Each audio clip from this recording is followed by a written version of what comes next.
Bronny can go in front of ESPN. Nigga, my mama gonna go to war, nigga. I don't give a fuck how old she is or how old I am. So if I got a pops, that nigga gonna do this. Well, he better do this. That's right. Yeah. But now we're opening the door for all of these parents to start coming out and protecting their kids. If you think that's bad, wait till you see Shador.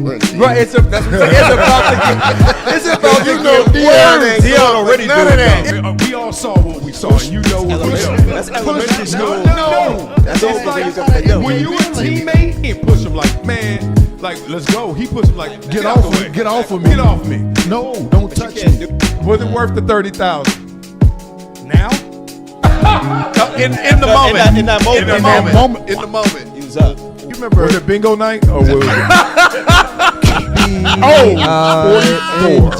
44.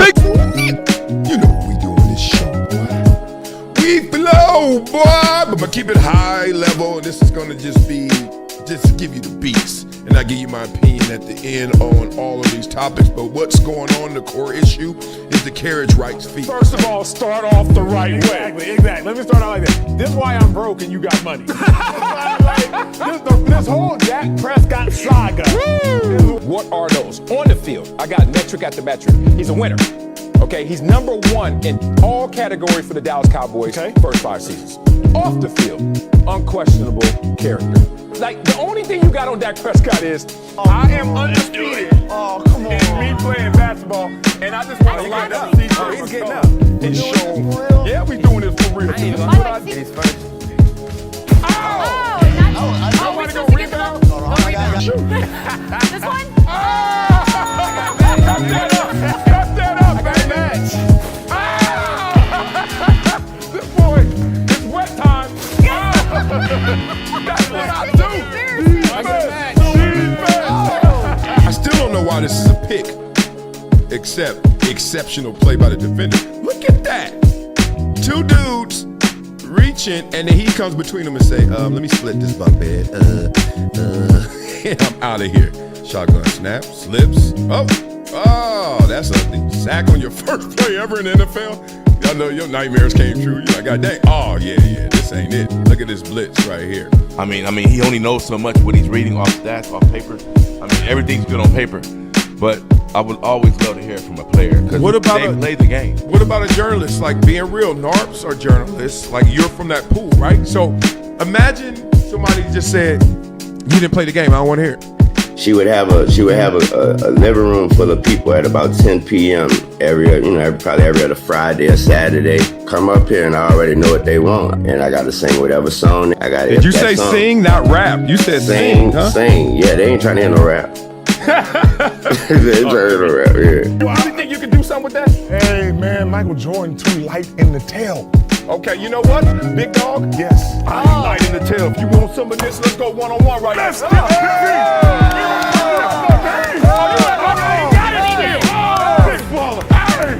Shotgun snap, slips. Oh, that's ugly. Sack on your first play ever in the NFL.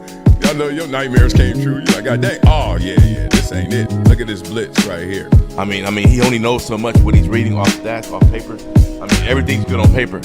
But I would always love to hear it from a player because they play the game. What about a journalist? Like, being real, NARPs are journalists. Like, you're from that pool, right? So imagine somebody just said, you didn't play the game. I don't want to hear it. She would have a living room full of people at about 10 p.m. probably every other Friday or Saturday. Come up here and I already know what they want, and I got to sing whatever song I got. Did you say song. Sing, not rap? You said sing, huh? Sing. Yeah, they ain't trying to hear no rap. They ain't trying to hear no rap. Yeah. You think you can do something with that? Hey man, Michael Jordan too light in the tail. Okay, you know what, big dog? Yes. I ain't light in the tail. If you want some of this, let's go one-on-one right now. Let's get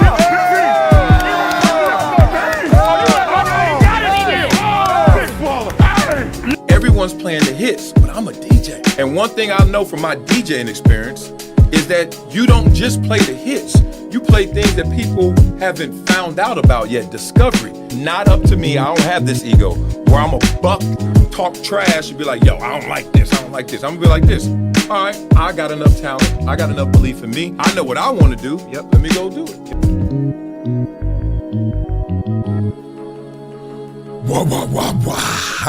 What's cracking like a maggin' from the jacket to the back end? Oh, it's been like forever since I seen y'all. So long that I forgot to put my headphones on. But not so long that I ain't forget how to do this thing right here. Love for you guys, man. I hope you had an amazing Memorial Day weekend. That means barbecue, a little bit of that drink, and just chilling, hanging out with the fam bam, man. I hope you guys all had an amazing one. We're going to have an amazing show right here. So make sure you like this video right now. Just get out the way because you know I'm going to say something. You're going to be like, damn, I like that. Subscribe to this channel. Become a member of this channel.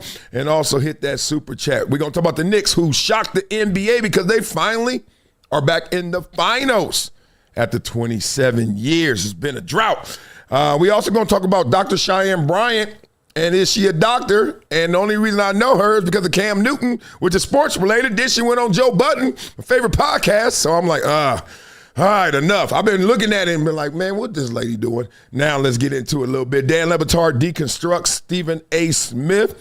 We still got to pull that one out. We also got to pull out the 2011 Heat because everybody talking about that. They're going to nostalgic. Dwyane Wade had to come out about it. LeBron James, a little bit of discussion. We're going to talk about that. Nick Wright goes for Jaylen Brown.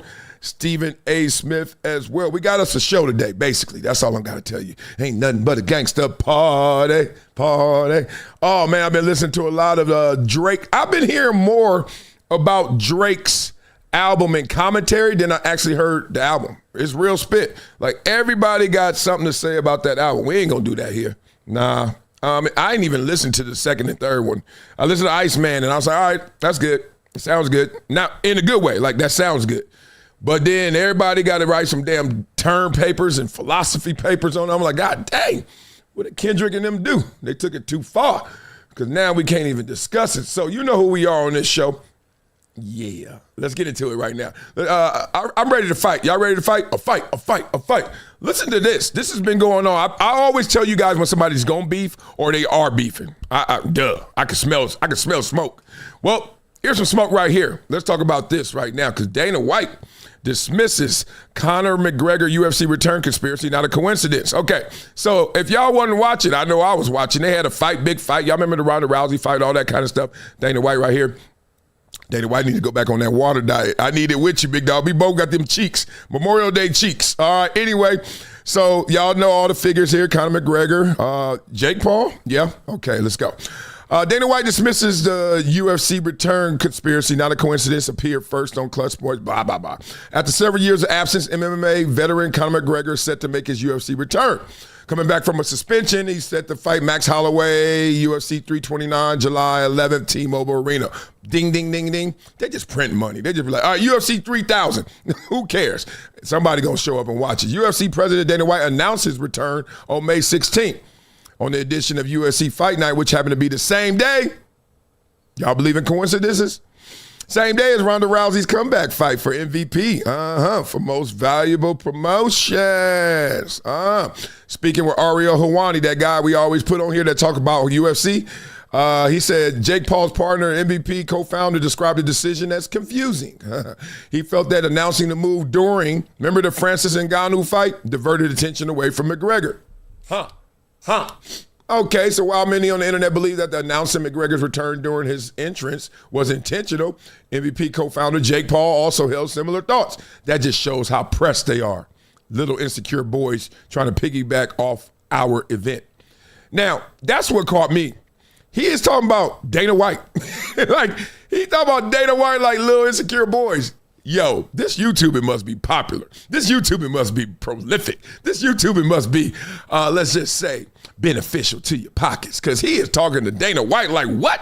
Speaking of Fred Talks fighting during a Ross fight, he dismissed, this is Dana White dismissing it. Not a coincidence.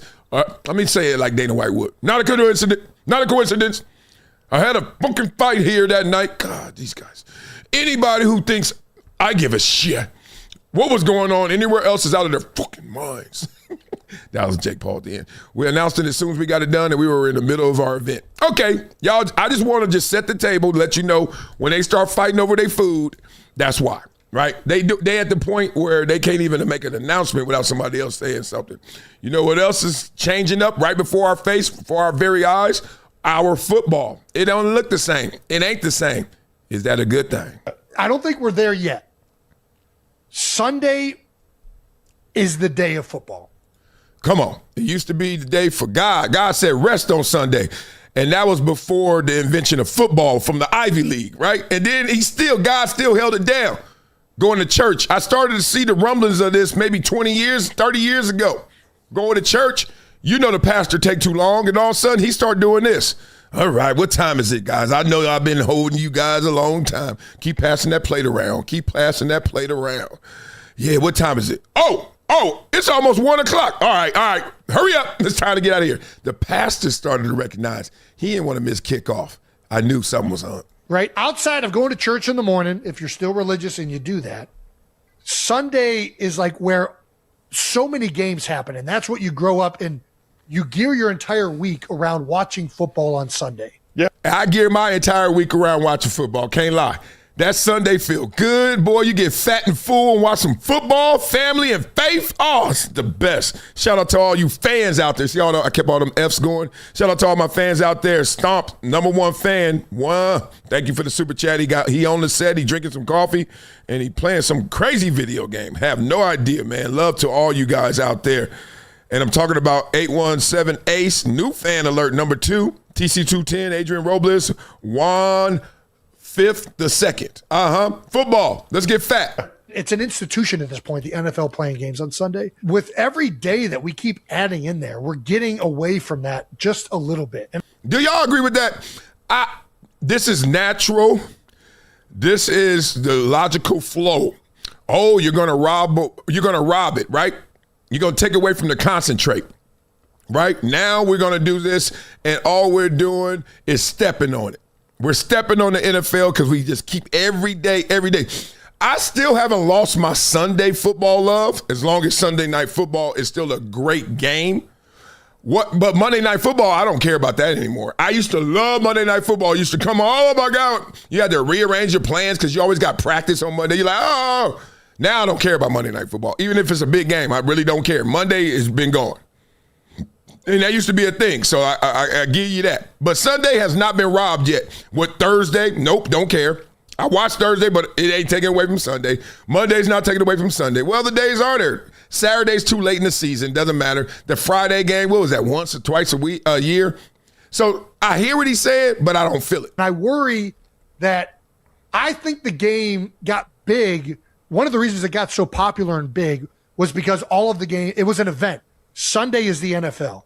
And everybody set their week apart to tune into their games that were happening on Sunday. And you're watching kind of all of them now take place across Sunday Ticket, right? I worry that we're getting away from that just a little bit by building too many of this.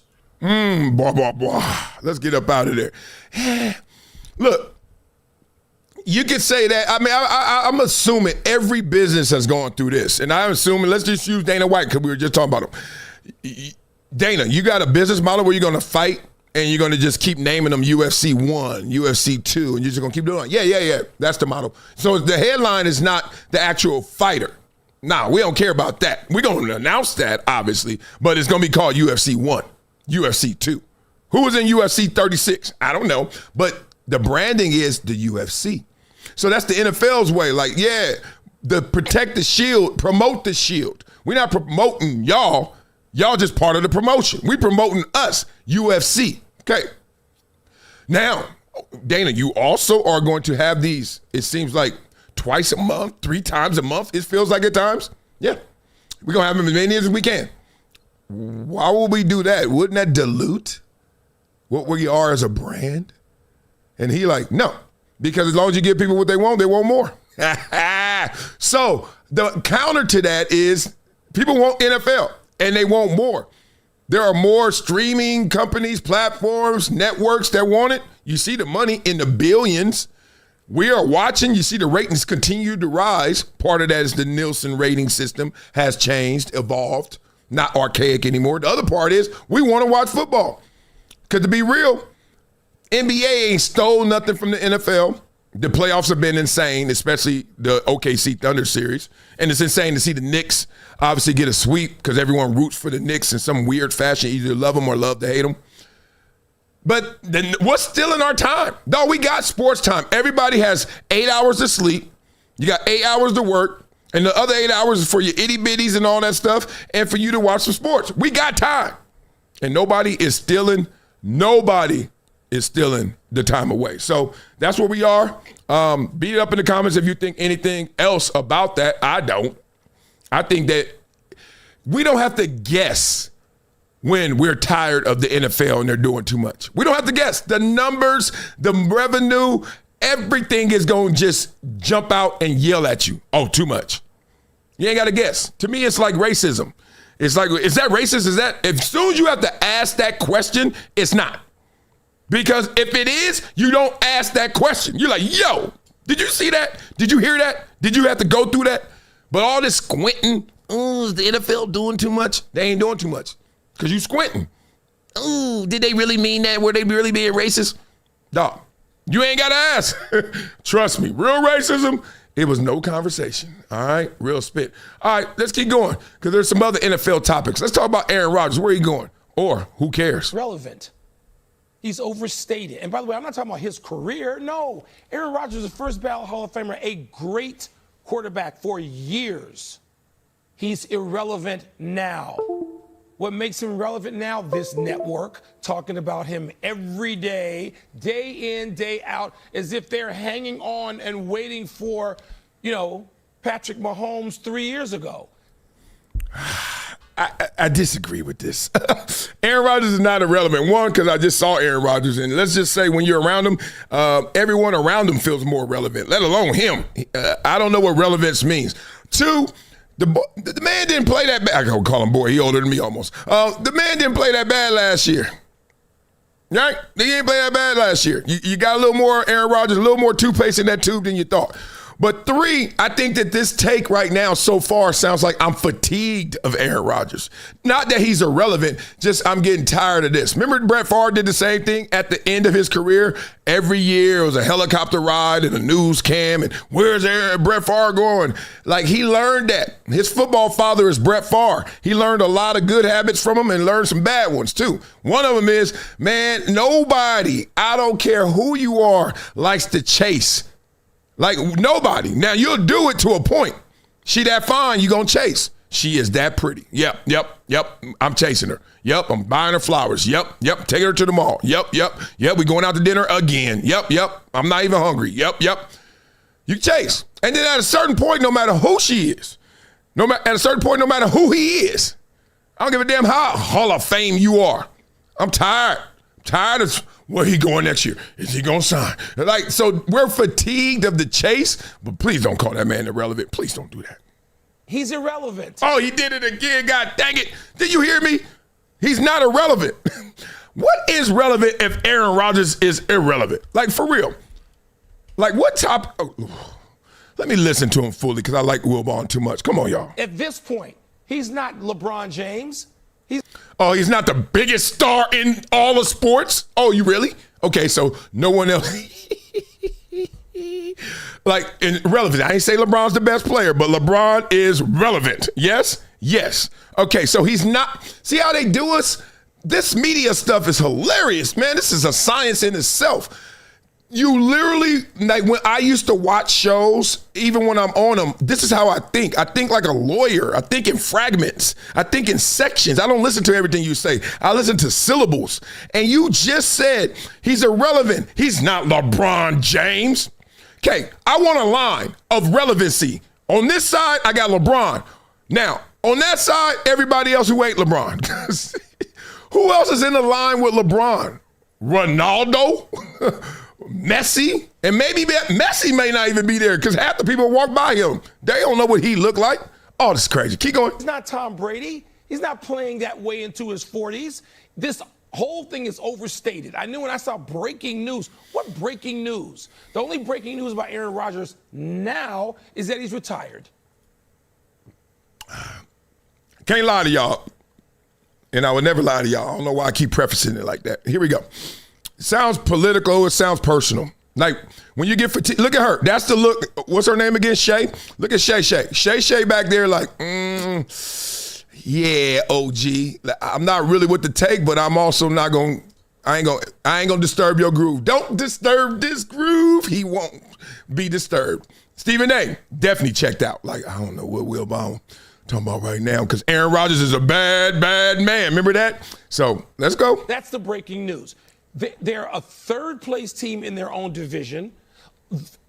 They I hate this about sports media. They keep putting your results up like it doesn't matter. That's how we don't care about you because of your results. The Knicks just made the finals. You think they lost any of their love? Them dudes ain't been nothing for a long time, and they've been close, and they ain't. But look what happens when you are. I'm a Clippers fan, trust me. If we ever get our day, when we're in the finals, it's going to be berserk out here. It's going to be crazy out here. It's going to be LA riots again.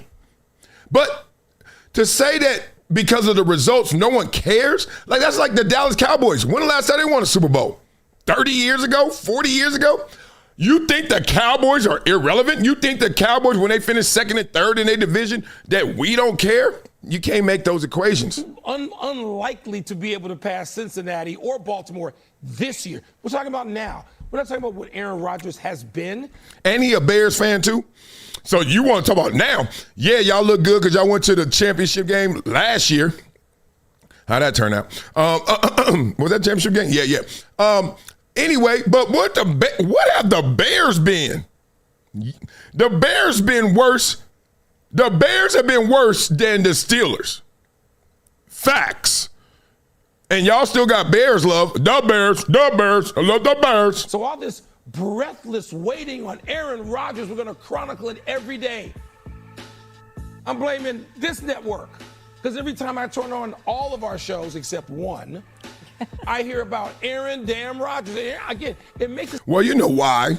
Because he was also on your network. He was over there with McAfee. So it's like, that's a commercial. Let's run the commercials. Let's keep it going. Let's keep it in the family, right? And he's polarizing. Like, you may not agree with him, but you know what he is saying to disagree with him. That's why Aaron Rodgers is not irrelevant, because people all know what Aaron Rodgers is about. It sounds like I'm criticizing Aaron Rodgers. I'm not. All right, I'm going to get out of here. No, I'm going to let him finish. Good Lord. Did he just say, it sounds like I'm criticizing him? I'm not. All right, finish it. I'm criticizing us. Okay. I'm criticizing breaking news. I'm criticizing every day we got to talk about Aaron Rodgers. No, we don't. Well, he's irrelevant, period. Well,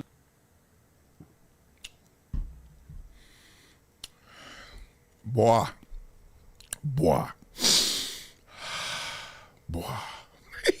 Goodness. What was wrong, Wilbon? Whatever day that was, don't eat that breakfast no more. No more. Goodness, that was not right. Here's an interesting topic that ain't right. Let's talk about the all-NBA teams, but now we're going to look at them. You know how they base this on when they are at the end of the regular season. This is who you make up the team, right? You send in your ballot at the end of the year. I like this version because they are saying include the playoffs. Ooh, I like that. Let's talk about that as we beat up the love and give some love to the top fans. Stomp is number one. Chris Fox, 817 Ace. Gerald Foster. Who is that? That's a new dude. New booty. And TC210. Love. Let's keep going. SGA, Luka, Wemby, Joker, and Cade. Second team, Jaylen Brown, Donovan, Kawhi, KD, and Jalen Brunson. And third team, Maxey Murray, Duran, Johnson, and Chet. Okay, we're going to keep that up there. I got to make sure I tease y'all. So like this video, subscribe to the channel, become a member, super chat. We're going to still do the Knicks. We're going to do the headlines. Knicks shocked the NBA. Y'all got to see this tribute. It's pretty dope. We're going to talk about Dan Batard, Deconstructing, Stephen A. Smith. We got Dr. Cheyenne Bryant, who's not a doctor, who is a doctor, who ain't a doctor. We're going to talk through that. We got the 2011 Heat revisited from LeBron, from Dwyane Wade, everything. Nick Wright goes at for Jaylen Brown. He's going at Stephen A. Smith. We got a ton of topics. Let's go. Now, this is obviously a regular season award, but how would playoff performances change these teams? Okay, look, I'm keeping Luka on the first team. Okay. I know he didn't play in the playoffs, but never. Isn't that crazy? You can play bad in the playoffs. I guarantee somebody's gonna get demoted because they played bad. Versus somebody who didn't really play. I mean, he played the first series and they got hurt. In this sports media has it so backwards. We do this. I'm I'm a part of it, so I'm talking to myself as well. I catch myself though. They will penalize you worse for being bad versus not playing at all, which is not the way it's supposed to be. If you don't show up for class at all, you are supposed to get a worse grade than the person that went in there and is dumb as hell. The dummy's supposed to get a better grade than the absentee. Right? Right. How come it don't work that way in sports? Continue. Missed a shot. Phenomenal regular season. I'm keeping him on. He would have done great in the playoffs, I have no doubt. Yeah, I mean, they still would have went out in the second round, but he would have done his thing. These are my main change. Now, let me say this. Wemby would be the MVP. Whew. It's a good time to say that right now, huh? Of all these dudes, he would be the MVP. Yep, Cade, Jokic, yep, keep going. If we really incorporate this, and I'm glad they should not have, like you hear occasionally people say, just do it MVP after the playoffs. No, that's what the finals MVP is for. Yeah. And the playoffs are so bigger than the regular season that people would essentially disregard the regular season, and whoever was just better in the playoffs, they would give it to him. So keep it as it is in the regular season. Totally agree with right? But Wemby would be you're MVP. Right.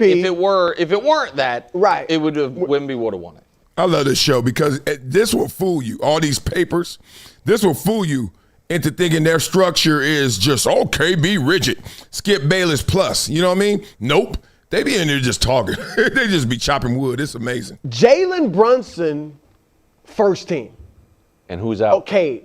Cade's out. I mean, I voted Jaylen third team, and I think, did he make second? He was second. Okay, I had him on my third team, but he wouldn't just move up to, he would be first team with, instead of Cade Cunningham. Good. And obviously Jaylen Duren, I'm not trying to bang on the guy, but he would be off. He was. Told you. There it is. Bow. Jaylen Duren. Played yourself down a level. A guy who didn't play stays his level. On my third, he was on my second team. He made third team. He would be off. For Denny Cat would be Avdia his. Cat. Avdia would. Yeah, Avdia's not on there. Yeah, okay. Cat would be on instead of Chet. And I had Cat on instead of Chet on my third team. My ballot. Chet only got. This sounds like he just trying to say, look, I voted better than y'all did because now everything is changing to what we got. Interesting. Keep going. 87 points. Yeah, it gets low after that third team. Yeah, SG had 500. So. Well, just so everybody understands how it works. You get 5 points for a first team vote. You get 3 points for a second team vote, and you get 1 point for a third team vote. Blah, blah, blah. We don't do that on this show. Nope. Y'all too deep in the weeds now. Y'all talking about how many points you get for an MVP vote. Hell no. We got to keep it going. Let's talk some more spice. Give it to me. But we got to talk about the flopping NSGA, okay? Oh, my God. Remember a year ago I started calling him a certain nickname that everybody did not like? All right, first of all, do we like him? I'm just going to ask because I've heard too many things. I know him, obviously. But do we like him, right? Do we like him? Yes or no? Beat it up in the comments. Is he up there in terms of likability or is he down there in terms of, I don't know about him because he about to go there on SGA. Let's go. The free throw merchant. And initially you laughed and you brushed it off. And now you're watching these playoffs and you're like, damn, this is brutal. And folks, it's gotten to a breaking point. It feels like Adam Silver has to step in and talk to the referees, talk to someone, make a statement. Because every night the Thunder play, the next morning, the number one storyline is either Wembanyama or the flopping Thunder. Folks, it has gotten to a point. This is one of the plays that, they're not this one, but the Jason McIntyre. Y'all know who it is. Keep going. I just like to, everybody gets talked about. If we're going to criticize SGA, which he should be because he is flopping and he's the free throw merchant. Okay. I just want to make sure we know who the author is. Do y'all like him or not? Jason McIntyre. Keep going. We ain't done. The one with De'Aaron Fox, the announcers essentially were saying, well, not a lot of contact there. Here it is. So, good up fake. And Fox grazes him with his jersey. Look, there's literally no contact. I got to hear that again. I don't know what I had for breakfast. I have a Wilbon hat because because I'm so conflicted as a former player and media member. I'm calling them all former. Forget it. I'm a daddy right now. I got itty bitties. That's my job now. But as doing this and doing that, I want everyone to get the same amount of nicotine. Everyone gets the same amount of smoke. So you going to do this to SGA, we going to do this to you. I want y'all to hear this again. I can't believe if I was SGA, I'm getting criticized by somebody that sound like this. Watch this. Listen to this. Grazes him with his jersey. Look, there's literally no contact. This is the locker room. We assholes. I'm just telling you, in the locker room, we clown everything. No contact. And SGA falls down. We saw the breakdown by Tom Haberstroh, Yahoo Sports last week. How often does SGA fall? More than anyone else in these playoffs. Yeah, we knew that. Definitely knew that. Look, and I saw a clip with him with the Clippers. He never fell. Like, you can push SGA. He wouldn't fall with the Clippers. So somehow, some way on that flight from L.A. to Oklahoma City, his ass learned how to fall. I don't know if they're teaching that in that program. I mean, Westbrook didn't do that. Durant didn't do that. I don't know who in the hell. Nobody else on the team is doing it like this, but he learned it. It's a damn epidemic. And the whole Thunder team is falling victim to it. Everybody's flopping. Isaiah Joe. Oh, yes, true. Everybody's going down. You're right. You're right. Now, listen, I was not like the biggest Kobe Bryant fan. Obviously, I liked Kobe Bryant, but I was on the East Coast at the time. And somebody did an interesting cut-up. How Kobe Bryant was like the mid-range killer. Remember, it was Jordan, then it was Kobe, and now it's SGA. But there's a big difference. What is it? With Kobe and SGA. Tell me. Kobe had a bag. He wasn't looking to get to the foul line. He was making shots because he had amazing footwork. SGA is really good, but he's just drawing fouls. Blah, blah, blah. And he got a bag. whatever the kids are saying now, that means you got a lot of skills. He got that too. Like, don't do that now. I know you hate his flopping. Okay? Do not say that she ain't fine no more just because she doesn't know how to put her predicates and her subjects together. Right what I'm saying? Like, them sentences ain't as fluid as they should be, but she's like, do not take away because you don't like something else. Simple as that. Adrian Robles didn't. He says he throws himself on the floor too much. Thanks for the super chat. Yeah, he does. Obviously, I could bore you with what they doing out there, but it's happening, right? People are calling this smooth criminal. Look at this. Look at this. Look at that. Look at that lean into. Look, that's the defender. He's like, dude, get off me, dude. And look, the defenders. Look at the defenders. Look at it. Look at they leaning. Look, and then they hit him with the Mike Jack. Look at that. That's crazy. That's crazy. Well, it's happening. Oh, well. Oh, well. You know what else is happening?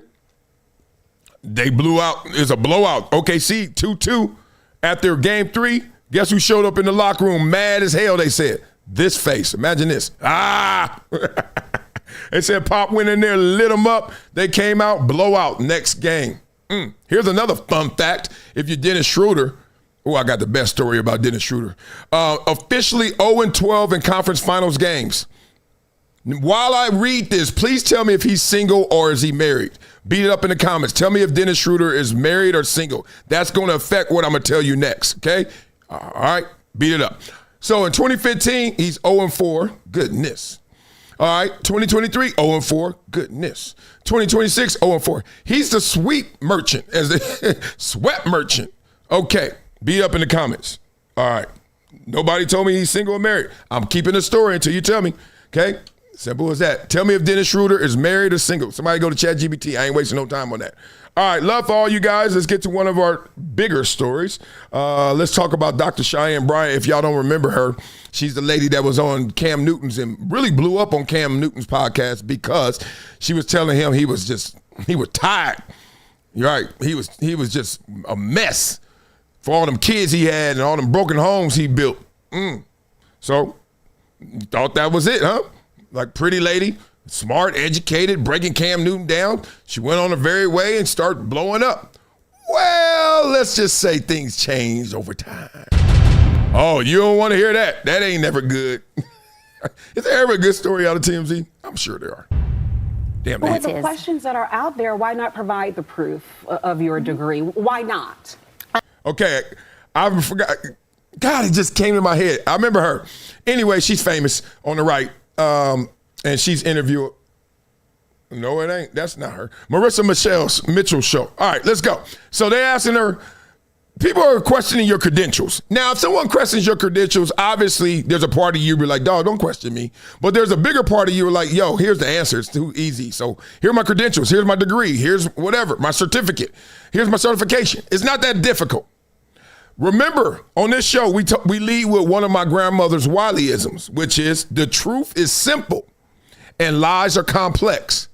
Tell me if this is simple or complex. Well, a couple of things, right? I have multiple degrees, and my thing is that my proof isn't something that I have to prove to individuals. My proof is something I don't have to prove to individuals. Did y'all hear that? Her proof is something she ain't got to prove to individuals. Good Lord. My proof is already within my credentials, my degrees, and also more than just my titles, it's in how effective I've been. All of my sessions have been live for the most part. She said so many lies right there. All of my sessions have been live for the most part. All and most don't go together. Okay, that's part one. Part two, beyond my degrees is just how effective I've been. No. We don't give a damn what you did with your degree. Do you have a degree? So I'm going to just tell you right now, on the simple versus complex meter, she is the most complex person I've ever met. Right? And this is not the best picture freeze frame either, because it seems like you in deep thought trying to figure out the next lie. Continue lying. My sessions with Nick Cannon, Cam Newton, Shannon Sharp, B. Simone, they have all been for the world to see, right? So no one knew who Dr. Bryant was prior to seeing all of my sessions that were live. Oh, that's interesting. So you don't have any prior work, I guess, sessions that have no notoriety of significance, nothing?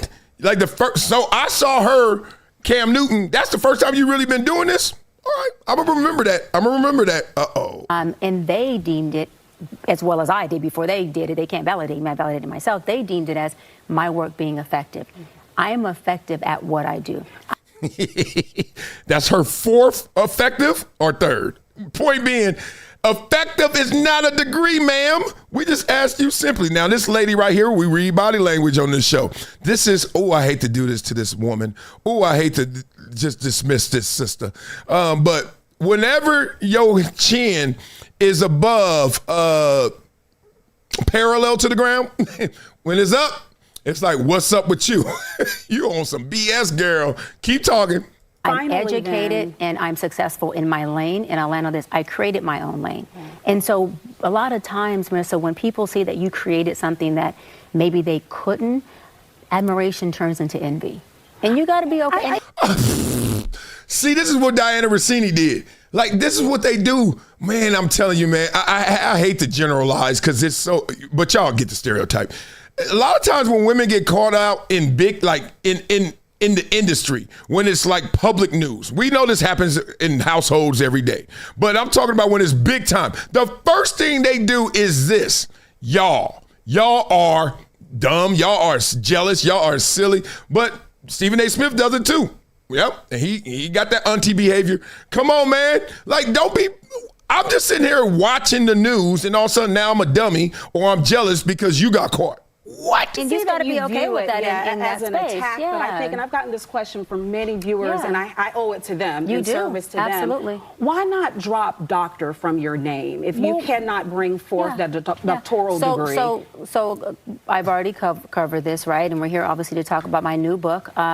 So I've earned the title. I have multiple degrees, and I'm not going to prove anything to anybody. And we're going to leave it just as that. Yeah. Oh no, we not. No, now we on the Vrabel Rossini hunt because you trying to tell me those pictures are laughable. Like, this is what happened. This is how you stoke the fire. Like, this story could have been gone. She'd be like, oh, well, you know, honorary doctorate. You know what, guys? I just said that to get in. Some people fake it till they make it. How come that's a saying that everyone uses? Fake it till you make it. And then when you make it, you don't tell people you faked it. Like, we get it. I would have been fine if she was like, look, I just did that so I could get on a podcast. Nobody was going to hire Cheyenne Bryant, but they was hiring Dr. Cheyenne Bryant. Dog, if you just tell me you built it on sticks and now it's built on stone, it's all good. Damn. But this ain't it. Dr. Cheyenne Bryant. Baby, Dr. Cheyenne Bryant. And that's where, and you're standing by that. Did y'all see that handshake? Oh, we got to go back. Did y'all see that? Look at that. Look. The head is higher. She like, I got credibility. I ain't trying to shake your hand, lady. I ain't trying to get that damn viral meme going around. Like, look, watch this. Look, she like, but I don't want to leave her hanging. Look, she went in double time. She like, look at them eyes. Death stare. Please. Look at this. And look, there are no coincidences. She grabbed that wrist like, lady, I need to put you in handcuffs. You're standing by that. Standing by it. Yeah, because I earned it. Absolutely. All right. Well, Yeah. thank you. No, Thank you. I know thank you're you. going to hang around. That's a misspelling right there. I ain't going to your website. It's okay to hustle. I'm a hustler, baby. Just want you to know it ain't where I've been. It's about where I'm about to go. Now, she just told me that she just got on and all that stuff, all this new stuff. I thought she'd been around. I thought you were accredited. I thought you'd been around in the industry doing it, putting in the work with that degree of yours. Doctor? No? Yes? Which one? So I've been in private practice as a doctor of psychology for 17 years.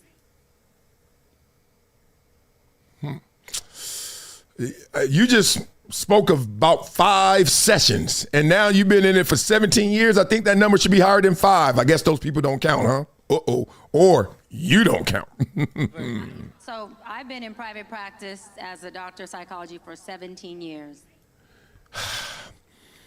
Let's be real. I know a lot of us is going to talk around this, but I'm going to tell you why she was able to grease those wheels to the point where they start rolling, and she, without a proof of purchase, a proof or a certificate of being a real doctor, was allowed to come into rooms she probably didn't qualify for.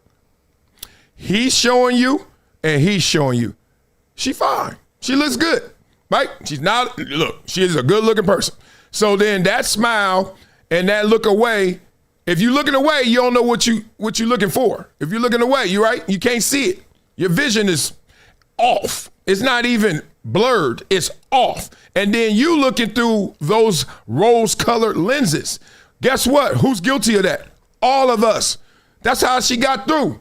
She didn't get through lying about her degree as much as she got through looking like that with a degree that she didn't have to prove. Right? Officer pulls a row. She going 138 miles an hour in the school zone. Officer pull over. Ma'am, let me see your license and registration. He look in the car. Wow. He got a good angle too. He up high, looking down. She's like, oh, I'm so sorry, officer. We've seen that 1,000 times in all the movies and all the commercials. Guess what? The reason they put them in there is because we know why. That works. This lady has walked into rooms easily and seduced the room before she even spoke. Nobody asking her for real, where it at, what it do, show me the truth, show me the proof. Nah, but I do want to hear this, and I'm going to show you why they ain't. At the end of this, I'm going to show you why they not. But I want to hear this one, because Torrey, I actually know this guy Torrey forever ago, man. Long story, but I'll tell you later. But good dude. I want to hear this, because I heard they got there. I heard they went there. It's more gentle men who understand. Ray, you're very gentle. And it comes at an angle that doesn't always work for people. Let's just stop and go back. Because I'm wrapping the show and you're interrupting me. First of all, this is what we spent a whole meeting on this. First of all, Torrey, why don't you let me wrap the show? I'm ending the show. What is the point of interrupting me? We're getting out of here. Okay, there's no way at the end of a show you should be saying, first of all, doctor. So that means you already know you out of bounds. All right, second of all, if it's Tasha K, I've heard of her big time. Just get out of there and let's talk through it. But, hey, when you frustrated, you displace that aggression. Continue. I want to see. Like, what is the point? What is the point? It says go to host voice when you're talking to me. Lower your voice when you're talking because. Oh, don't ever get caught in the tone police. I've been guilty of this for many years in my marriage and just in life. I get it caught. So you speak and you are actually being practical, logical. You got some facts. You let them go. The first thing people do to dodge those facts is go to the tone police. I don't like how you said it. You're like, and then you responded to what you said in tone instead of what you said in validity. You have shifted. They have shifted the conversation in tone. It's the tone police. They arrest you because how it was taken. Instead of what did I give you? She is trying to flip it. She's trying to flip it. Listen. You're acting very, very gentle, very soft, and very feminine. And this is the problem. Correct. You talk to your wife like that. You don't talk to me like that. I am not your wife. You don't talk to me like that. I'm not your wife, gentle. I'm not your wife, softy. Don't talk to me like that. You talk to your wife like that, not me. Teray, talk to your wife like that. Do not talk to me like how you professional. It's so crazy. I hate this. I really hate this, but I don't know the cure. By them doing this, it got into the algorithm, it goes viral, and now you get to respond to it, or you know about it to respond to it. But if they just had wrapped the show normal, I wouldn't have known that they had a show. I'm not going to lie to you. I didn't watch this. And it's crazy that we live in a world that we are really, that's a programming. I just got programmed, and I'm okay with it because I'm aware of it, and it is content for what I do, and I wanted to talk through this theme. But it's weird. Like, my kids gonna grow up and this is how they gonna get programmed. Like, a good show, I don't know, an hour long, they could have been talking really respectful to each other, high level, you could have learned a bunch. None of that is clipped up. This is. Isn't that weird? Approach me. Don't talk to me like that. Check. Frank and Ariva, I apologize. Check yourself. You don't talk to me like that. Liquid D3. Oh, girl, you ain't about to do no commercials over here, Tasha K. I know what you up to now. Ain't that wild? Isn't that wild? So to me, it's like, look, she got away with being fine, okay? Simple as that. And then that's how she got away with you. People saying, you're a fake doctor and you fake this. They keep calling her fake. No, you are being fake. How she get around without proof of purchase, without proof and evidence is simple. Y'all saw this. Yeah. Don't do sound on this show. So this comes out yesterday, the day before. This your doctor, y'all. Literally. All right, stop there. Lord. See, that's what the police officer says. Ma'am, license and registration. Good Lord. People always ask me what it feel like to be a pro athlete. I always told them, a fine girl. They be like, what? I was like, be a beautiful woman. That's how it feels to be a pro athlete. Everywhere you go, there's access that's granted. Everywhere you go, there's love and attention, right? There's even money, way more money as an athlete than as a pretty girl, but that could be debated. It depends on what's on the books and what's not on the books. Pretty girls got a lot of money that's not taxed. Point being, she just got away with it. The industry got fooled because the industry looked at her through those rose-colored lenses.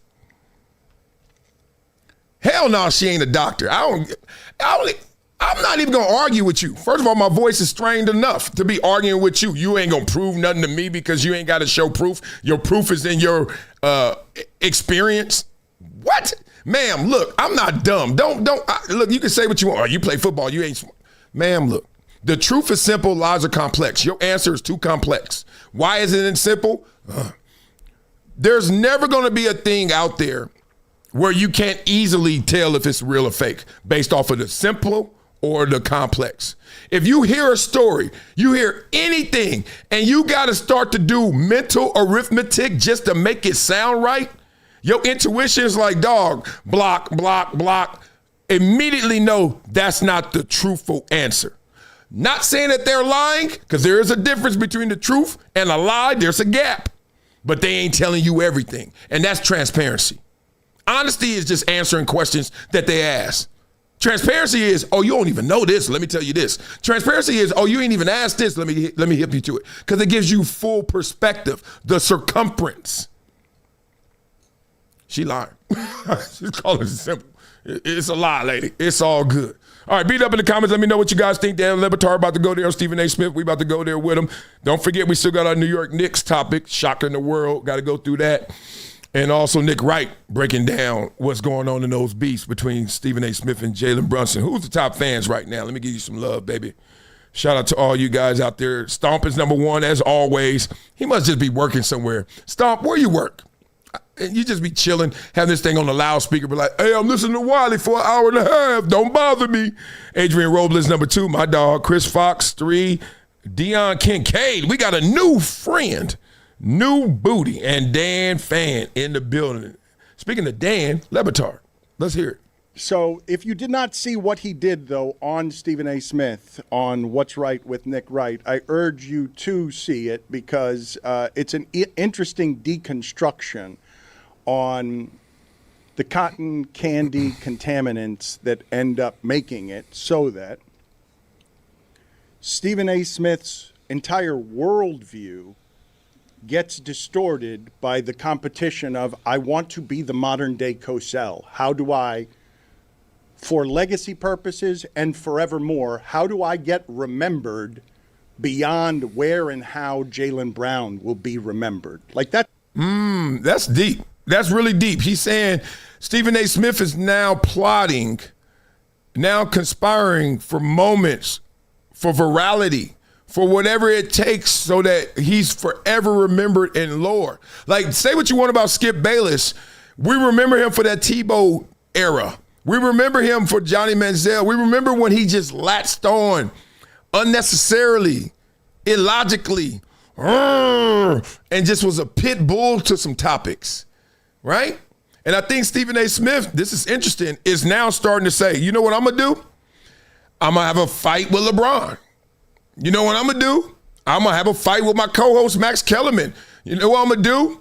I'm going to have a fight without fighting and swinging with Pat McAfee. You know what I'm going to do? I'm going to have a fight with Jaylen Brown. I'm going to pick the biggest dogs out there and latch on, even if it's to their ankles and they shaking me off and they could destroy me. They could stomp me out right now, but they can't. He knows that no one will. You can't get rid of him as long as he got the support of the network, and more importantly, he takes a good bite. It's interesting.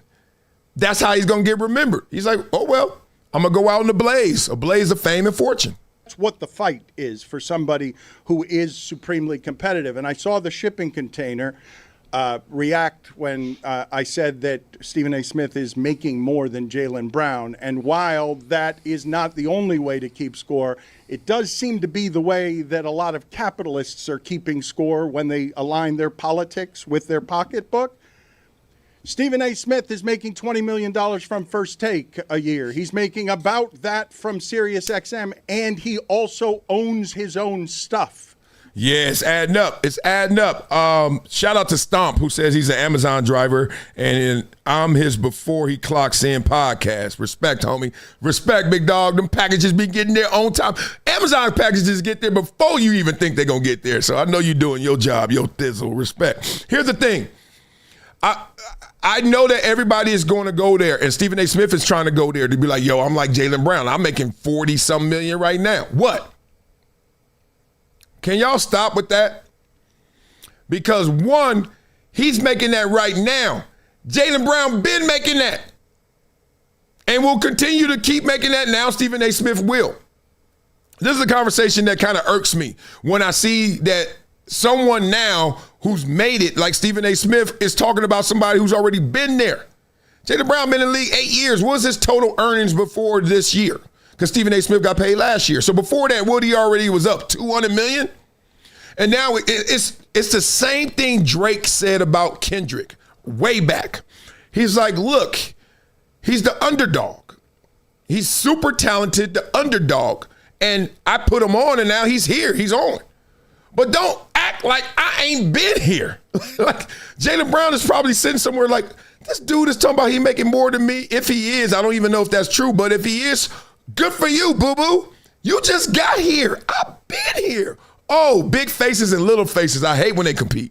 Owns all of his own things and has total freedom. So if he doesn't make exactly what Jaylen Brown is making, he is in a stratosphere where the greatest of the people paid for speaking about sports are paid as well as the people who play sports. Tom Brady is presently being rewarded more for talking about sports than he was for playing sports. The economy of what we do around here is such that our show, much smaller than everything Stephen A. Smith is paid, our show is just simply worth more than a great many athletes that you consider great. Think about what we do every day.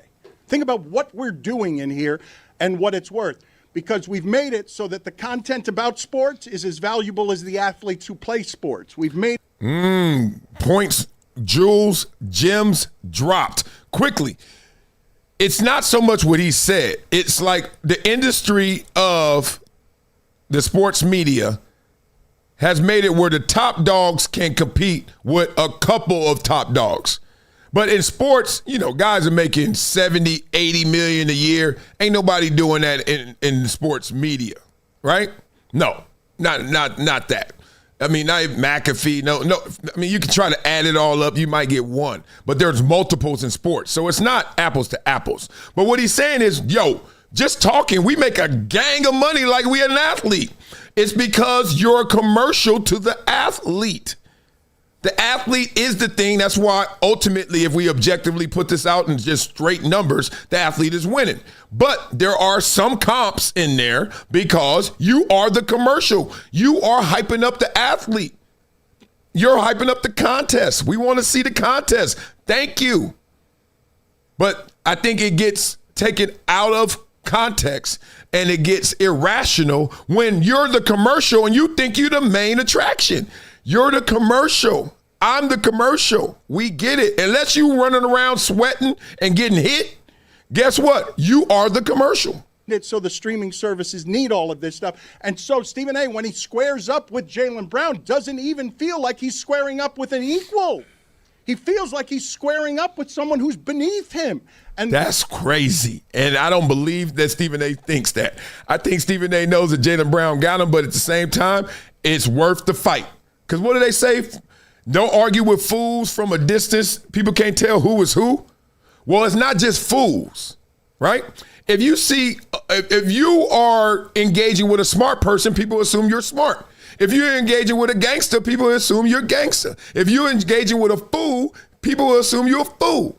So whatever they know of that person, they see you mixing and mingling with them. That's why they say you are the company you keep. You saw me hanging out with 3 billionaires. You might say there are 4 billionaires hanging. No.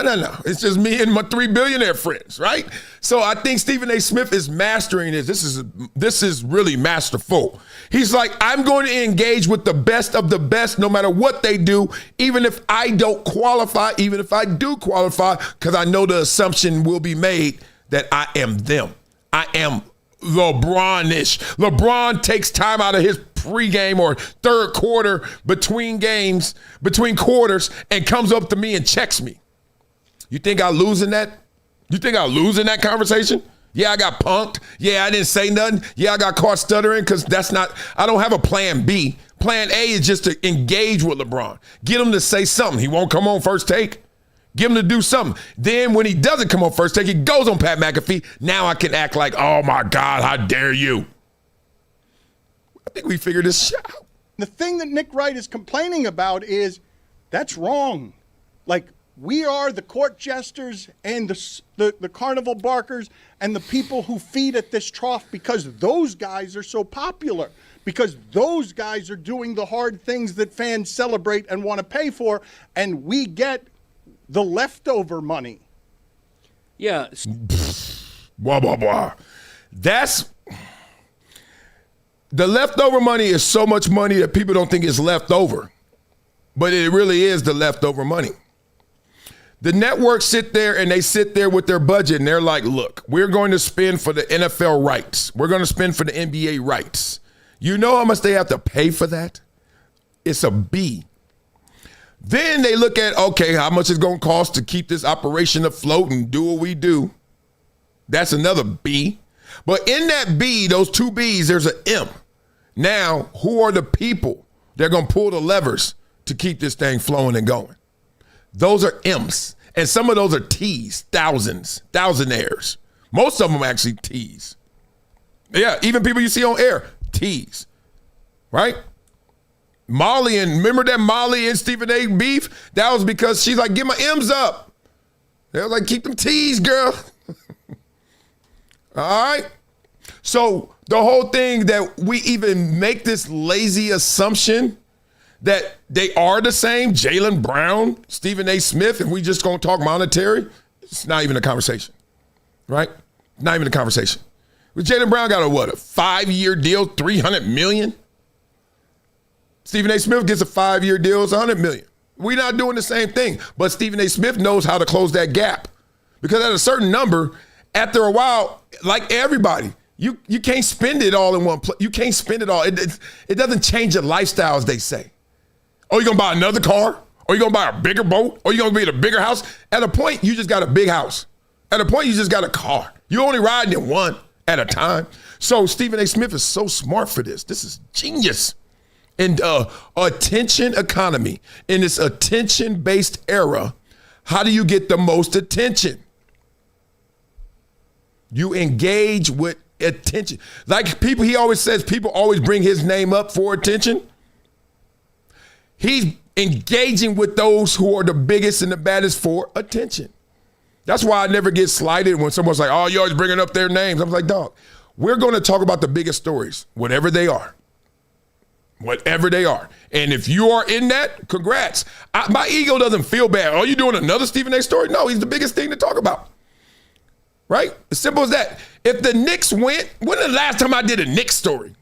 They won. They the biggest thing in sports right now. The Knicks in the finals, 27-year-olds, never seen this in their life. Let's talk about the Knicks. I don't have an ego where I care where we go. I just like that where we go, we learn from it. It's a life lesson. And one life lesson is the athlete will always be superior to the media member. And that shouldn't be a diss. And if you feel dissed by that, that's your non-athletic ass problem. Mad because you couldn't run a 40. Mad because you couldn't shoot a shot. But one thing I love about athletes that they need to start doing more of is flex. I walk into a gym. We walked into a gym this weekend. We drove up to Sacramento to play in a tournament. It was a great tournament. Our kids went insane. I don't know if the competition was as great as we needed it, but we went insane. We played 6 games. We scored like 460 points. We only gave up 63. So basically the average score was 75 to 10. 10-year-olds. Now, we're number 1 in the country. We are no joke. We'll see them other teams when we see them, and we'll see where it all plays. That was our first out of L.A. tournament. We got 1 in Vegas. We got 1 in Orlando. We already 1-0. We got 2 more to go. Kid's insane. Point being, I'm in the gym. I can't play a lick of basketball, but I'm a former athlete. Kid after kid, parent after parent coming up to me. My ego is so full when I'm walking around that gym just because I did it. Now, there's another ego. I was in sports media and my takes and podcasts and ESPN and Fox. That ego don't feel the same. I'm not going to lie to y'all. I'm a perfect barometer of what both of them feel like. When I walk around and people talk about ESPN and Max Marcellus and all this stuff and Sports Nation, that feels amazing. But when you walk in and you see trillions of people all spending thousands of dollars for itty bitties to just have hot dogs and Gatorade and grapes and peanut butter and jelly sandwiches just to go out there and play for 1 hour to get blowout, to get destroyed by our team, it's a different ego. It's a different ego. So beat it up in the comments. Let me know what you guys are thinking. We got more to talk about. I say that relationship stuff for tomorrow. I want to do a little bit of nostalgia here, huh? Because they've been talking about this Heat team. Since we go into the finals, there's been nothing crazier in the finals than the Heat losing to the Mavs and LeBron coming back 3-1, right? Those are the craziest finals, I would say, since the Knicks have been in the finals. We're getting to the Knicks, right? So let's talk through that. Jason Terry, break it down. These guys were like, I guess they called them the Heatles or something. They were doing victory tours before they even played one game and parades. And you've never seen that type of energy from a team that hadn't accomplished anything. That was all the motivation we all needed. If we happen to show up and play against them in the finals, we're going to see who come out on top. Miami Heat take game 1. Uh-oh. First of all, shout out to the headband man, Jason Terry. I was in Dallas 04-05 when he was with the Mavs and we got to connect and hang a bunch. Oh, man, the best story ever. He came into my house. This is the best story. Jason Terry walks into my house first time and he was like, oh, man, what's up, baby? And he slipped and fell because the floor was wet. And everybody lost their mind. It was a marble floor, too. So this Texas, you can afford it in Texas. Couldn't do that in L.A. So I was like, whoa, he fell. Like off a hello. It was the best because he laughed it off. He wasn't hurt, obviously. But in the air, everybody's like, Marcel's about to get sued. This is about to go down. It was hilarious. Headband man, one of the best dudes to do it. Of the NBA Finals. All we were looking for was intel and information to justify what we already knew. Is that, okay, you got to keep them out of transition. You got to take care of the basketball. You got to slow them down, make them play half court. But then you get out there and you're like, oh, no, you can't turn the ball over. They one dribble, they're on the rim. Like, they're throwing alley-oops, they jump. These boys is... I don't know what LeBron's vertical was at that time in D-Wade, but athletically, there was nothing you could do to stop this group. Y'all remember that? That's the one thing that jumps off. Watch old LeBron. Watch LeBron of 2011, 2012, that world. Jesus. Whoa, it was a lot. If you turn the ball over, if you allowed them to get out in transition. So now game 2 comes, and we start off the same way. We're like, God damn it, we knew we can't turn the ball over. Like, we're giving them easy opportunities. Okay, now, hold on. No. We're down 10. Relax. Let's do what we came to do. And then we locked in. In that moment, I think it was like 5 minutes left. Here they go again. They're celebrating. I'm watching D-Wade throw his punches at Bron. They celebrating all in front of the bench. And I'm looking like, look, man. First, you know what's interesting? We were talking about Stephen A. Smith. We were talking about egos. We were talking about engagements.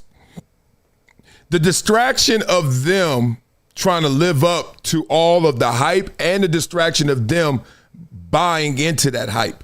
Not 6, not 7, not 8. So when you do that, this is why people like understated. This is why people don't want to pop off. It's because it takes you from just granular step 1 to like, oh, you really on cherry on top. Your focus is cherry on top, not the cake, not day 1. And you can just see it play out in this series more than anything, right?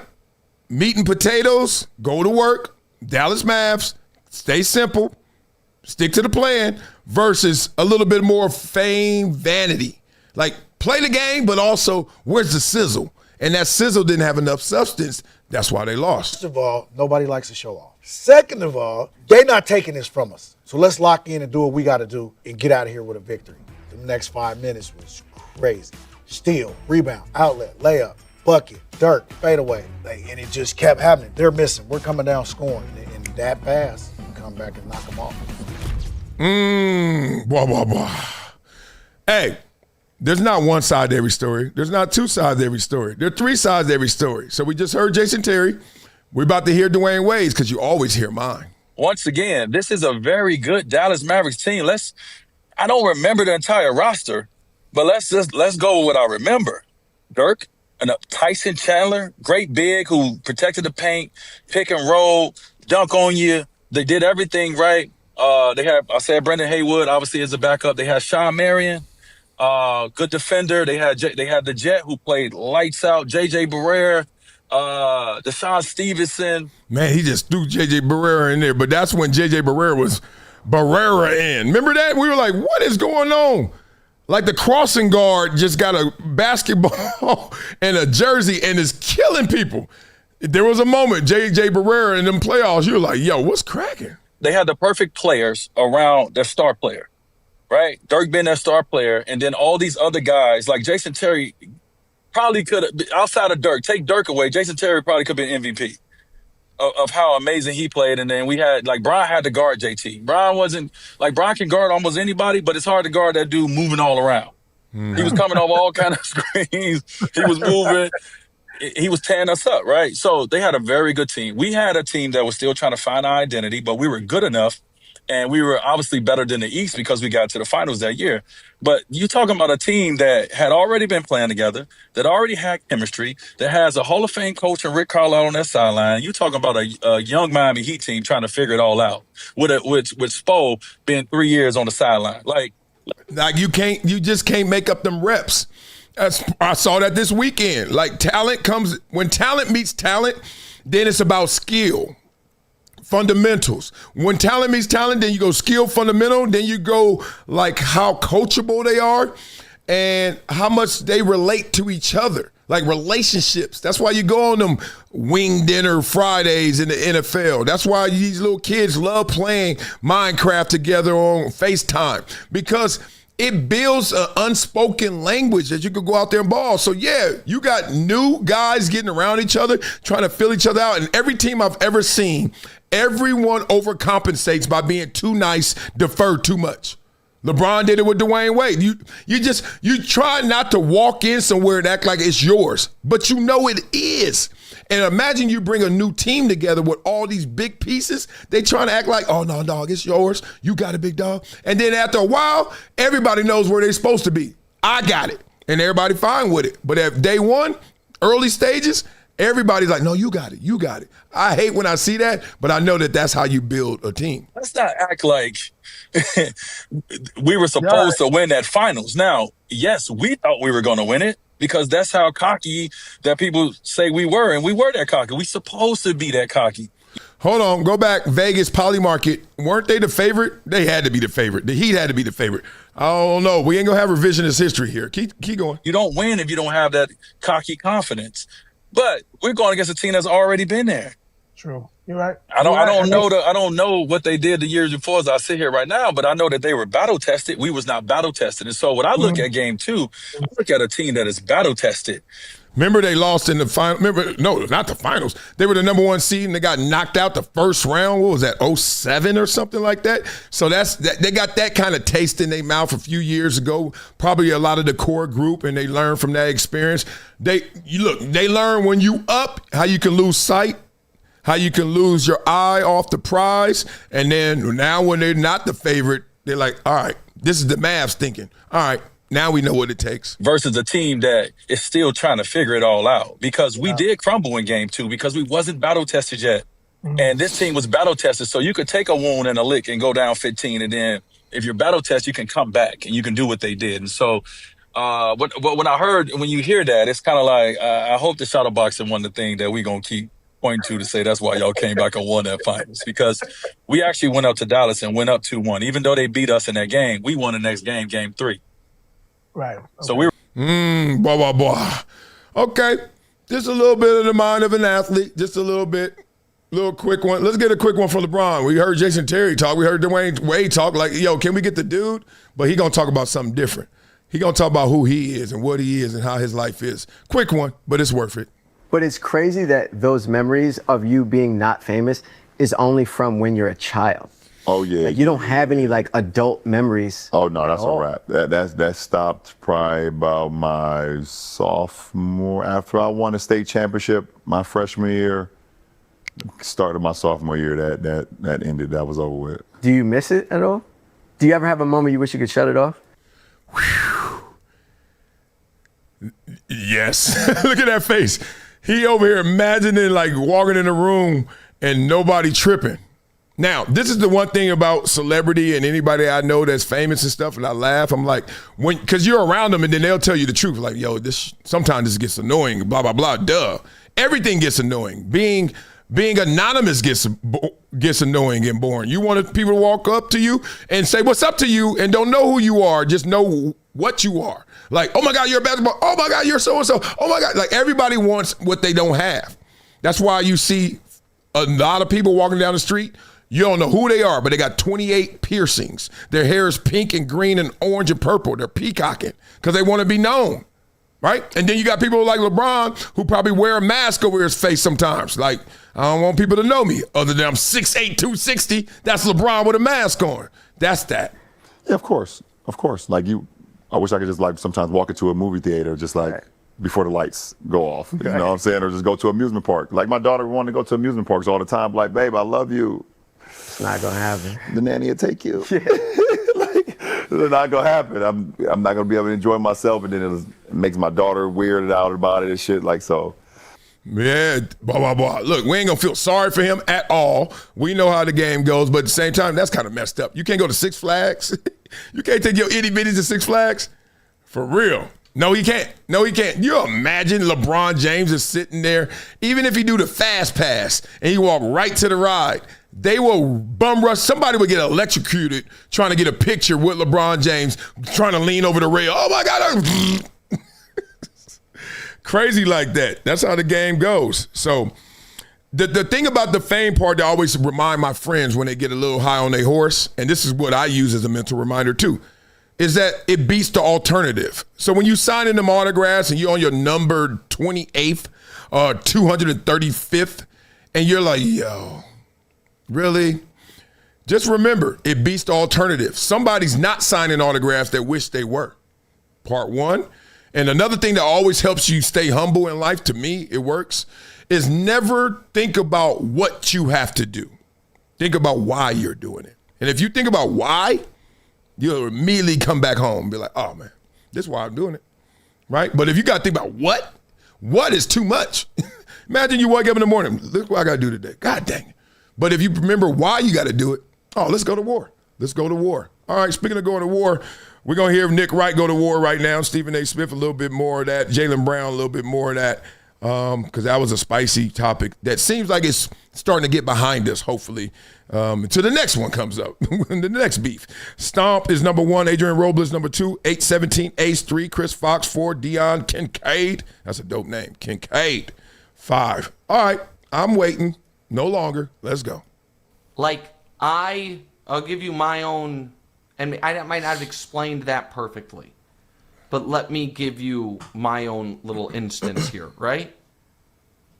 I had the unintentional controversy of calling LaMelo Ball a clown, right? He didn't fire back, but his friends and family and everyone around him did. Yep. And you know what the response to that is? Hey, stand by what I said, but I understand why you guys have his back. Not, you know what, not all of a sudden, let's escalate this war. Yeah. And the reason for that is, and this is where I think it's good advice, the audience appreciates us as side attractions. Audience appreciates you as side attractions. He's going to continue. I think we appreciate how you bring the emphasis, how you bring the context, how you bring the perspective, how you bring the storyline. We know you are a necessary tool in all of this. Like, sports will be so boring without commentators, without analysts. The worst. Just like sports would be so boring, the worst, without fans. I give you a literal example. I literally went to one of the COVID games at SoFi. SoFi's open. No one's there. I went to a game, a Charger game. I think there were 38 people there, including myself. And it was one of the worst experiences I ever had. No lie. Because guys would literally run for a touchdown and nothing would happen. I mean, nothing. I was like, ugh. It was worse than the practice, because at least in practice, you had the energy of people just trying to get better. You had the energy of like fans in the crowd watching, whatever it may be. It was worse than practice, because maybe I'm just used to seeing practices when I practice. Now I know it was fun a little bit. This, the worst. So everyone is a necessary tool. That's why I never boo-boo on fans like that. You know what I mean? You look at fans and you can say, oh, we pay your paycheck and all that stuff. You can get in the war of words, but the real is y'all necessary. Commentators, the same thing. Oh, you too critical of this guy. Oh, man, why you hating? But at the same time, necessary. And, of course, we know the athletes are. There's no contest without the athletes. Point being, we're all a part of this. We're just different slices of the pie and different slices in size. Please, please don't think that this pie is shaped around you. No, it ain't. Just a sport, just a competition. To the big tent they came for. We are the ring toss and the dunk tank at the circus. But we're not the lions jumping through flaming hoops. We are added benefit to the main event. And if anybody ever gets it a little twisted that no, actually, I'm the main event, in my experience, the audience, even if they think Jaylen Brown's Twitch streams are absurd, which I think most people do, even if they think that Jaylen Brown has handled his offseason poorly, the way I think many people do, are going to see this and be like, wait, what are you saying, bro? Are you telling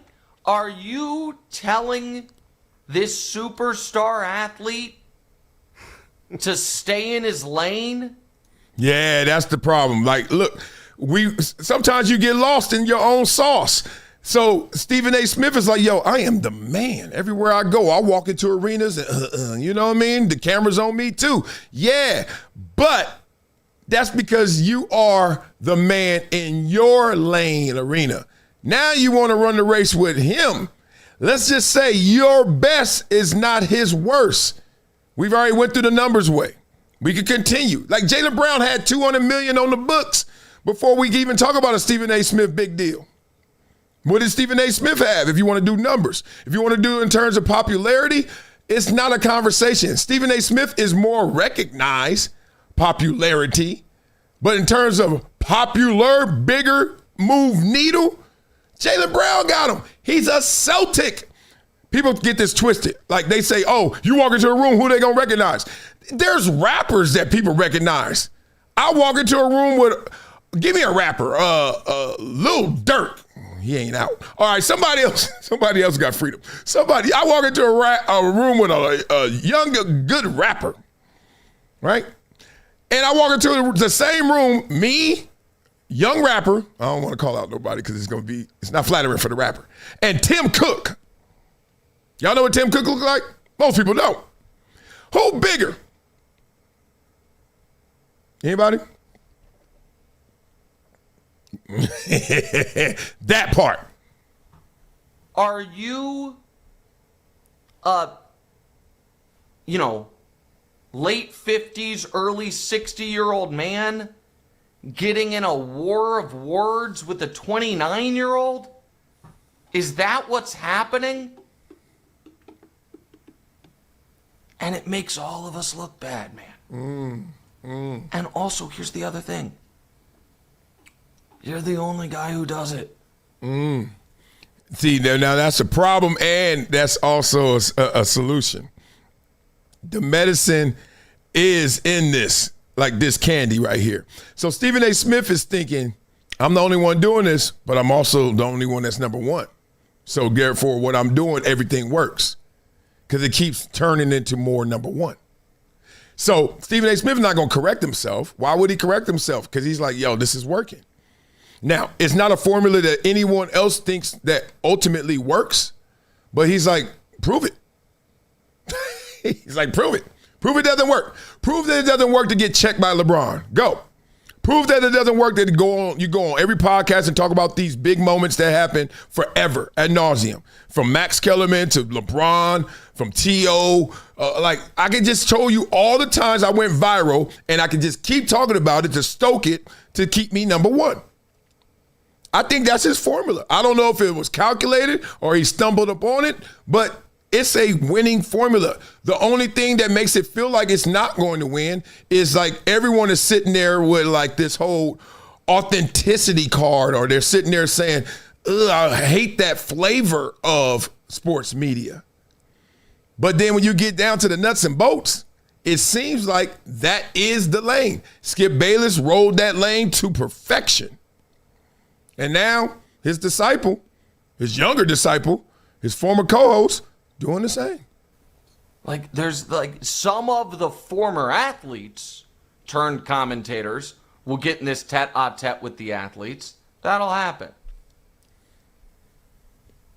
But nobody else is just constantly using their platform to run back the same playbook that, if we're being totally honest, we saw you run on Kevin Durant, I want to say almost a decade ago, where you stare down the barrel of the camera and you're like, don't make me report what I know. It's like, bro, if you know, report whatever you want.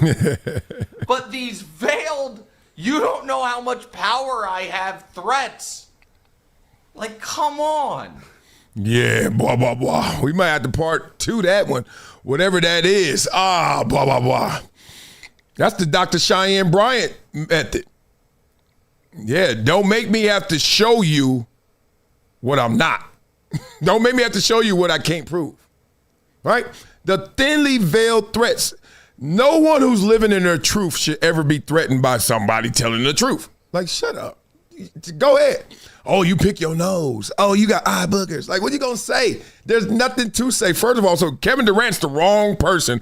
Of any athlete that's living in their truth is Kevin Durant. What you going to say? Dog, everybody know what I'm about. Ball. What else? More ball.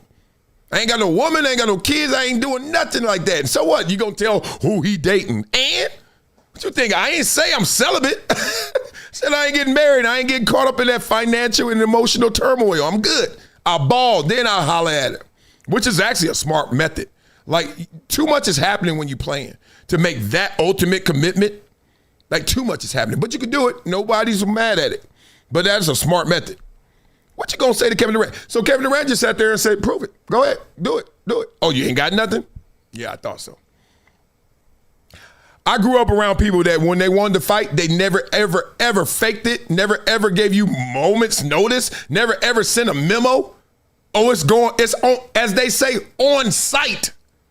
That's why I don't get scared of nobody. And that's why whenever I see somebody want to fight, he don't want to fight. Just walk around now thinking like that. Someone who wants to fight, you know it, you see it, it's coming, doesn't want to fight. You don't. Because if you want to fight, guess what? The ultimate point of a fight is to take out frustration, anger on somebody and win. Do you want to go, hello, good morning? I hope it's a bad night because tonight I'm going to whoop you. Who's screaming out they want something like that? Only people who don't want it. It's just that simple. So these threats by Stephen A. Smith are hilarious. I'm not saying he doesn't know things about people. Everyone knows more about somebody than they say. Everybody. Doesn't mean it's threatening. Doesn't mean it's going to matter. But that is the playbook. And it works. So the conflict really is, how you going to tell Stephen A. who's at the top to chill, to do something different when he's at the top? First of all, who is he going to take advice from? He looking at Marcellus, please. Marcellus, what? Nick Wright, please. Nick Wright, what? Nick Wright, you trying to compete with me. My show beating your show. They going to go at it. I got the last Sports Emmy or my ratings are higher, right? So he going to just buy Nick Wright. Marcellus, oh, please, man. You at your home doing a basement podcast. What you going to say to me? Nick Wright can shoot back. Nick Wright can be like, if you really want to go there, I think my show is better than yours. You want to ask people? Oh, you asked the ratings. We could do that, but we 2 different networks, so you broadcast differently. But we could do that. Nick Wright and him killing it. He can shoot back. I won't shoot back, but I walk around with guns on me. I won't shoot back. I don't do that. I don't do that unless he says it. Now, if he says it, I'm going to have to say something. But no, I don't shoot. But at the same time, think about it. Like everything that I've done, I've did it. It's done. I've done all those things. Like whatever you're going to shoot at me, Stephen A., I'm like, dog, let's start with the money stuff. You talking all this money stuff with Jaylen Brown. Jaylen Brown, like, I got $200 million before you even got a big deal. Dog, I got a big deal a quarter century ago, bro. Headlines, record deal. So I've been there. Shows, hosted, networks, hosted shows, ABC all the way down. Everything. So I don't go at Stephen A.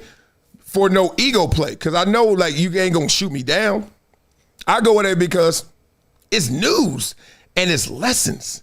And we're gonna see how this plays out. I think it's masterful what he's doing right now. I just know that people don't want to do it. I know nobody else wants to walk around and feel like they have this much criticism about him, but he built for it. You know how he's built for it? Just like Aaron Rodgers is every year making us wait for him. Where is he going to sign? Where is he going to play? He learned that from Brett Favre. Where does Stephen A. Smith learn all this? From Skip Bayless. Hey, just don't care what they say. Just attack the biggest things or attack what you want, and they'll figure it out. While you laugh to the bank, while you laugh to Nielsen's ratings up, people will just be hating on you more and more and more and more. The Skip Bayless method is Stephen A. Smith's method. Just like Aaron Rodgers' method was the old Brett Favre method. Simple as that. All right, let's beat it up in the comments. Let's get to our top story right here. You know what I mean? Let's do it. Y'all are silly in these comments. Let's get to this one. We got to go through the Knicks. Got to give the Knicks love, man. It's been too long. All right, so Jalen Brunson took a $113 million pay cut in the summer of 2024, more than 99% of humans will ever make in their lifetime. Remember he did that? The Knicks used that cap space to add Big Cat, Mikal Bridges, and extend OG Anunoby, right? Making the team a true contender. Brunson's all-time gamble paid off, and the New York Knicks are headed to the NBA Finals. Put some respect on his name. Let's go through this fast. Look at these New York Knicks happy. And the winner. All right, I don't want to hear it. I don't want to get shut down. Man, I thought New York was known for fashion. Boy, once you retire, they just wear anything. Look at this Steve Harvey collection. Look at this. Look at these dust buckets. Like, that's how all of us look when we retire, too. We think we don't. We think we look like Jalen Brunson. Nope, we look like Patrick Ewing and Walt Frazier. Look at it. They stopped. See, you can tell when you bought it when you played. So good, so good. Love it, love it. Hey, Mike Brown, remember they wanted to fire you? They wanted to fire you. How you feeling? We talked a lot this year about Jaylen, his leadership. It seems to be like understated. It seems like he carries himself with a certain degree of humility. I'm just wondering, like, in your previous stops, Golden State, San Antonio, elsewhere, have you encountered a leader that carries himself? Tim Duncan and Steph Curry. I'm at didn't expect that answer, did you, journalist? Do your homework. Know where Mike Brown been. He ain't got to be the head coach all the time. He been around some leaders, dudes, real ones. This is affecting everybody. New York City, fans, commentators. All right, Mike, before we let you turn the page to the finals responsibility at large, you and Clyde have sat with this organization through the highs and lows. For you personally and for your partner, Clyde, what goes through your mind? No, it brings such joy. I mean, I've been broadcasting Knicks games more than half my life. And again, to sit next to one of the all-time greats and have this lifetime friendship with him, I get emotional thinking about it. Me too, blah, blah, blah. Wow, we getting emotional with these Knicks. Look at this. Can the Nick Nova do it? Look at that. Ain't that wild? Ain't that wild? Ain't that wild? You think he took that pay cut because he just didn't know where it was going to happen? It's cracking like a maggot. Let's keep going. Let's give some speed to this. Knicks are officially headed to the NBA Finals, and ticket prices are already insane. Historic levels. Game 3 and 4 at MSG, highest ever. Oh, the ratings are going down. Oh, the NBA is not as popular. Yeah, I know there's inflation, damn it. But guess what? It doesn't inflate everything. Game 3, $3,745. Get in. That means if you sitting up there in that dark area right there, if that's where your seat is, higher than that, you on top of the roof. You spent $3,745 just to go in there. Goodness. Go Knicks. My Knickser.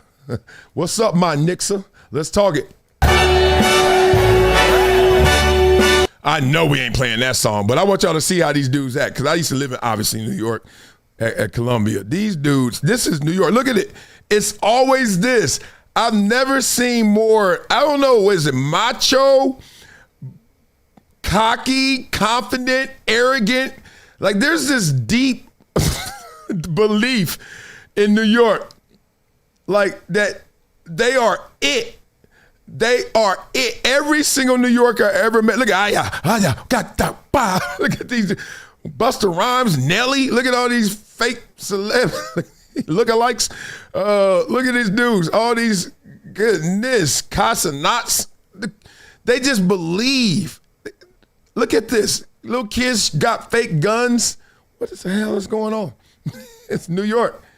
And they burning baby jerseys. Look at this Desus and Mero looking.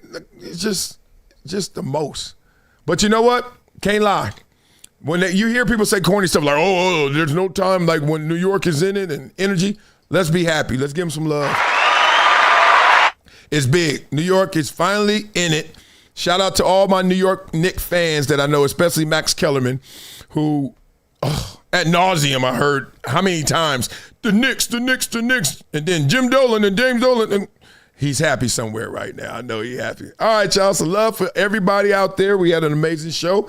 Got some life lessons out of it. We got some big time conversations on relationships. I have some more relationship stuff because I love talking relationships. Can't lie to y'all. It's my favorite thing to do. Actually, more than sports, as y'all notice.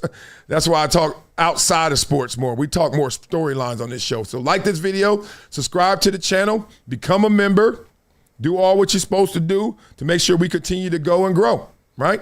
Love for you guys. So I was about to play the wrong outro, and y'all gonna laugh at me again. Have an amazing day. I know I will. It's time to get these itty bitties up. Peace. It's been a decade plus that I knew that this day was going to come. Oh, this is not hyperbole here. Because I think the verse.